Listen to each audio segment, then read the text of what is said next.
गुरु ब्रह्मा गुरु विष्णु गुरुर्देवो महेश्वर गुरु साक्षात् परम ब्रह्म तस्मै श्री गुरुवे नमः। सदाशिवसमारंभां शंकराचार्य मध्यमाम् अस्मदाचार्य पर्यन्तां वंदे गुरु परंपराम्। ओम श्री गुरुभ्यो नमः। ओम श्री परमात्मने नमः।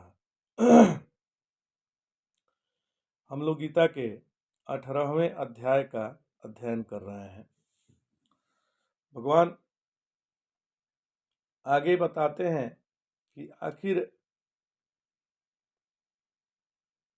ये जो त्रिविध सुख हैं वो कितने प्रकार के हैं, 3 प्रकार के जो सुख हैं वो क्या क्या है, इसके बारे में बतला रहे हैं। तो भगवान कह रहे हैं, सुखम त्विदानीं त्रिविधम श्रेणु मे भरतर्षभ, अभ्यासाद्रमते यत्र दुखांतम च निगच्छति। भगवान कह रहे हैं कि हे भरत श्रेष्ठ, अब तुम त्रिविध सुख को मुझसे सुनो, जिसमें साधक पुरुष जो है अभ्यास में रमता है और दुखों के अंत को प्राप्त होता है, जहां उसके दुखों का अंत हो जाता है। ऐसा जो त्रिविध सुख है उसके बारे में सुनो। अब देखिए, सुखम तु इदानी त्रिविधम शृणु समाधानम कुरु इत्येते मे मम भरतर्षभ, अभ्यासात् परिचायते आवृते रमते रतिम प्रतिपद्यते यत्रस्मिन्नं सुखानुभवे दुखांतम च दुखावसानम दुखोपशमम च निगच्छति निश्चयेन प्राप्नोति। भगवान कह रहे हैं कि निसंदेह सभी दुख निवृत्त हो जाया करते हैं। ऐसा साधन करने से उस सुख के बारे में, जिस सुख में मनुष्य अभ्यास से रमता है, अर्थात जिस सुख के अनुभव में बारंबार आवृत करने से मनुष्य का प्रेम हुआ करता है और जहां मनुष्य दुखों का अंत पा जाता है, ऐसे अर्थात जहां उसके सारे दुखों की निसंदेह निवृत्ति हो जाया करती है, उस सुख के बारे में तुम हमसे सुनो। हे पार्थ, हे भरतर्षभ, हे भरतवंशी, तुम उस सुख के बारे में सुनो। तो पहले सात्विक सुख की बात बताते हैं भगवान। भगवान कह रहे हैं, यत्तग्रे विषमीव परिणामे अमृतोपमम् तत्सुखम सात्विकम प्रोक्तमात्मा बुद्धि प्रसादजम। तो जो सुख प्रथम मतलब प्रारंभ में विष के समान भासता हो, ऐसा लगता है कि विष है, परंतु परिणाम में अमृत के समान है, वह आत्मबुद्धि के प्रसाद से उत्पन्न सुख सात्विक कहा जाता है।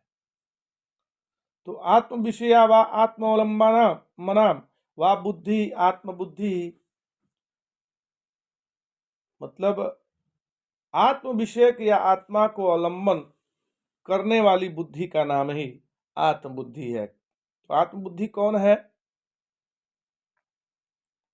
आत्मबुद्धेः प्रसादः निर्मलयं सलिलस्य इव स्वच्छता ततः जातम आत्मबुद्धि प्रसादजम।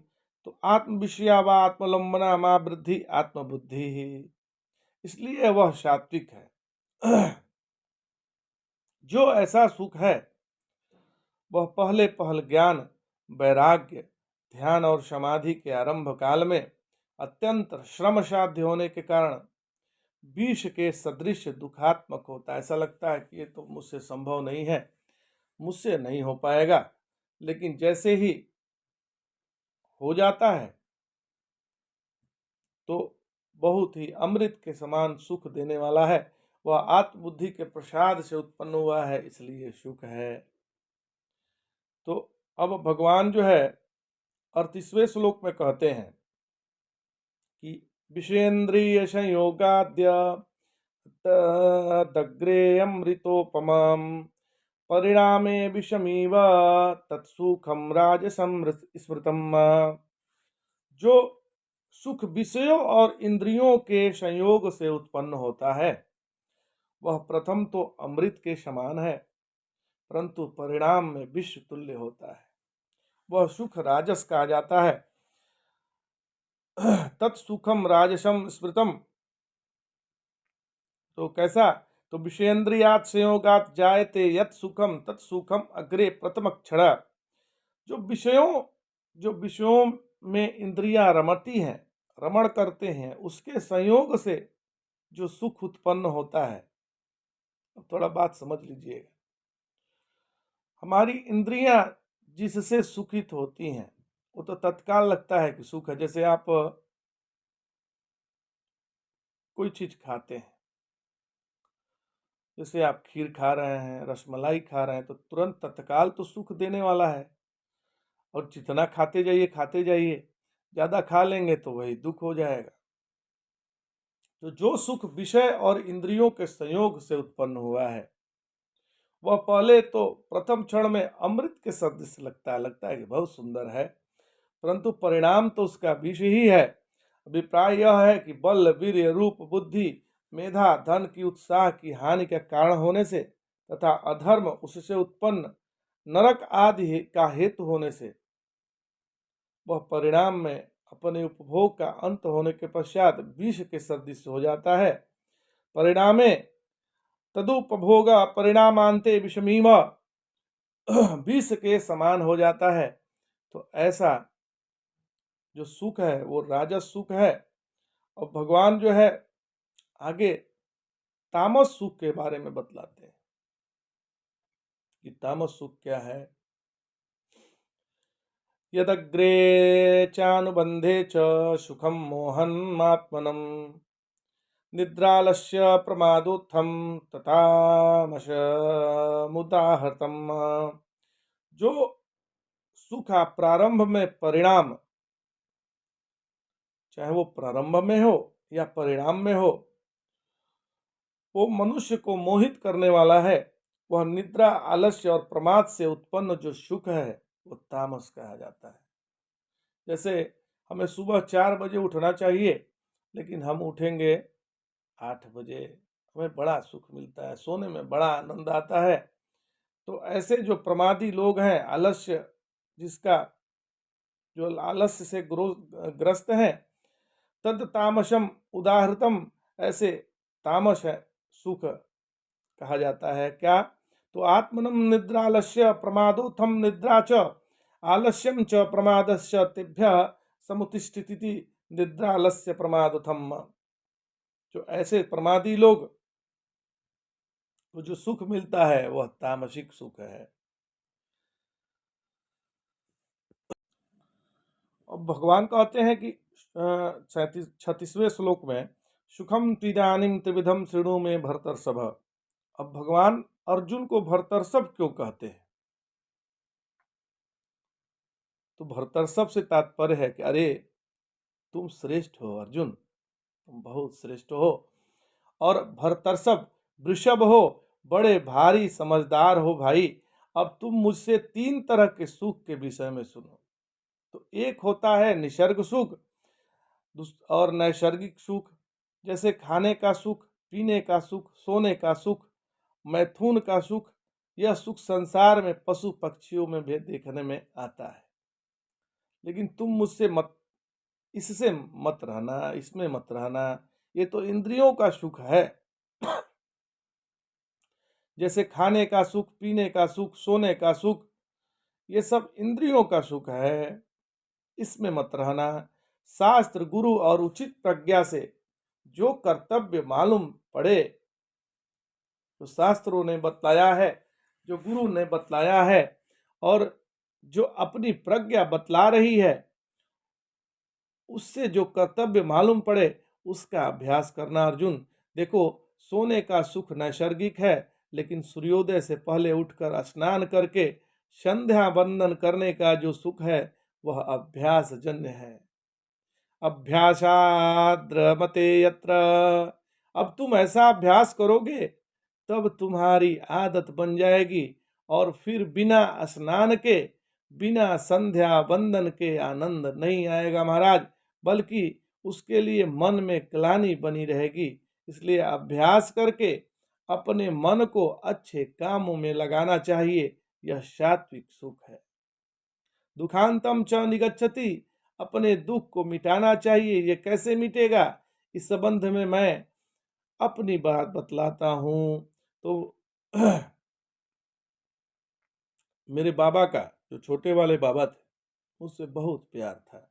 जब उनका देहावसान हुआ, उस समय हम बनारस में पढ़ रहे थे, तो पता चला तो ट्रेन से भागे भागे आए।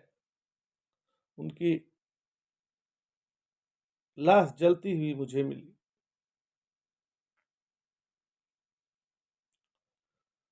तो यह जो श्राद्ध है वो नैसर्गिक थोड़े है, लेकिन उससे दुखांतम च निगच्छति। मेरे पितामह के मरने का सारा दुख ही भुलवा दिया। जो श्राद्ध हुआ, श्राद्ध से मेरा दुख सब मिट गया। यदग्रे विषमीव परिणामृतम, अभ्यास में न जब मन न रमे, परिणामे मृतो मम, और उसके दुख की ओर मन हट जाए। अभ्यास में यदि मन रमने लगे और उससे दुख की ओर, जो उसका दुख है उसमें मन हट जाए, पहले अभ्यास करना अच्छा न लगे, ऐसा लगे कि अरे यह तो दुख है, ऐसा मालूम पड़े कि अरे यह तो हमारी हत्या कर रहा है, लेकिन बात में जिसका परिणाम अमृतोमम, सुख की प्राप्ति हो, तत्सुखम सात्विकम प्रोक्तम, उस सुख को सात्विक सुख कहते हैं।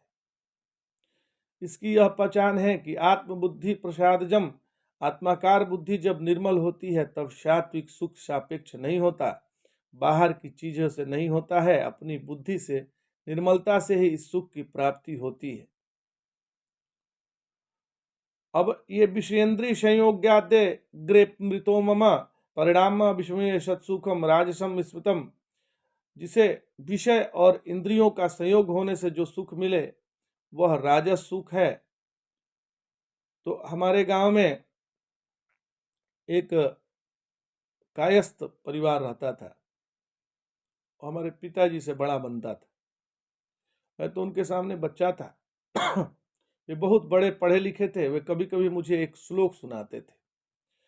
उसका अर्थ था कि कोई कहता था कि अमृत देवलोक में रहता है और कोई कहता है कि अमृत पृथ्वी पे रहता है, लेकिन मैं कहता हूं कि जिस मछली में नींबू का रस मिलाया हुआ हो उसी में अमृत का निवास है। अब देखिए, राग वाली वृत्ति की बात सुनाते हैं। उनको, उनके भाई को हो गया जलोदर। डॉक्टर ने कहा कि मछली खाओगे तो मर जाएंगे। तो जब वे अच्छे हो गए तो मछली खाए बिना उनके मन माने ही नहीं। उन्होंने मछली खाई, उसी दिन मर गए। इसी को बोलते हैं परिणामे विषमीव, राजस सुख कहते हैं। भले हम मर जाएं, लेकिन अभी तो इंद्रियों के गुलाम है। इंद्रियां जो चाहती हैं वो करेंगे। तो जीभ को तो बहुत बढ़िया चीज लगता है, वो खाए, मर गए। उनका नतीजा जहर हुआ। वह जानते हुए भी कि यह चीज हमारे लिए मारक है, मनुष्य उसको छोड़ता नहीं है, उसे राजस सुख कहते हैं।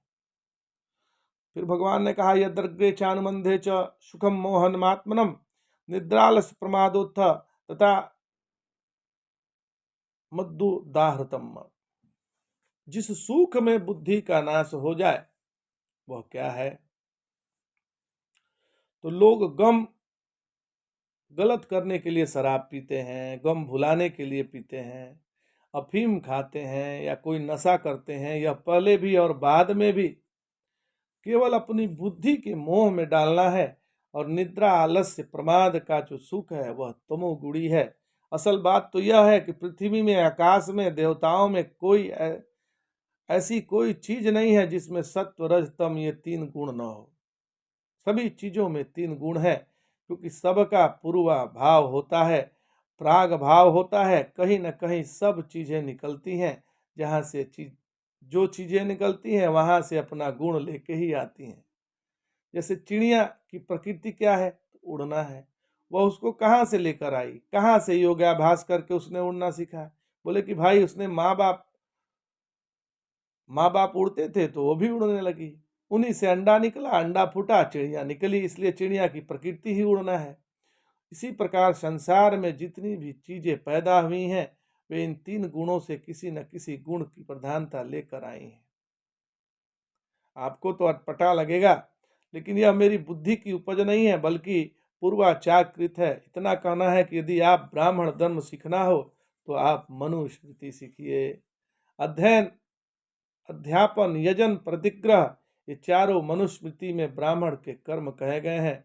लेकिन यहाँ मैं धर्म नहीं बता रहा हूँ, बल्कि यह बता रहा हूँ कि ब्राह्मण, क्षत्रिय, वैश्य, शूद्र, ये सब कर्मकृत कारणों से बटे हुए हैं। उन्होंने पूर्व जन्म में जो कर्म किए हैं, जैसा उनका उपादान है, उसकी प्रकृति लेकर ये पैदा हुए हैं। इसलिए इनका भी सत्व, रज, तम के अनुसार स्वभाव होता है। जिसमें सत्व प्रधान है, रज उपसर्ज है माने गौण है, वह ब्राह्मण है। और जिसमें सत्व उपसर्जन है और रज रज जो है प्रधान है, जो उसका नाम क्षत्रिय है। इस तरह जिसमें रज प्रधान है और तम उपसर्जन है, तो उसका नाम वैश्य है।